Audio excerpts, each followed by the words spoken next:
Si je veux devenir champion de France de drift, je dois m'entraîner. Alors aujourd'hui, c'est simulateur. Je me suis entraîné sur un circuit technique pour préparer ma sélection de drift organisée par Shiftech. Ça se déroule fin février, mais je dois prendre un max d'avance pour peaufiner mon niveau en glisse. Et mes lacunes sont claires, je suis pas un monstre au freinage, au frein à main et à l'embrayage. Je sais partir en travers, maintenir la glisse, mais la précision, c'est ça mon problème. Et vu que le tracé de Shiftech demande un savoir-faire global dans la glisse et une certaine précision, je me dois au moins de maîtriser ça en simulation. Donc je me suis fait un tracé qui mélange vitesse, précision, gestion des freins, du frein à main et évidemment du reste. Et mon challenge, c'est de prendre ce tracé tout en extérieur en imaginant des points de clipping, mais le côté technique, c'est qu'il y a un mur, et je vous avoue que parfois je l'ai bien mangé dans la gueule.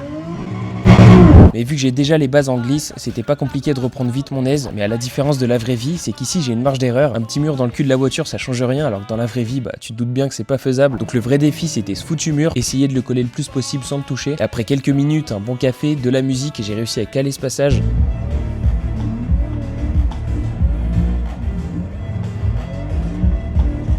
Honnêtement, je suis content, mais à la fois ça suffit pas. Si je veux être un minimum à l'aise quand je serai vraiment au volant, je dois absolument faire ça sans même que ça soit un exploit. Après, vu le nombre de passages que j'ai fait aujourd'hui, je t'avoue que j'ai eu ma dose, mais je lâche rien. Cette semaine, ce sera entraînement à fond avec d'autres variantes de circuit et de voitures. Donc abonne-toi si t'as envie de voir ça, et moi je te dis à demain pour le jour 173.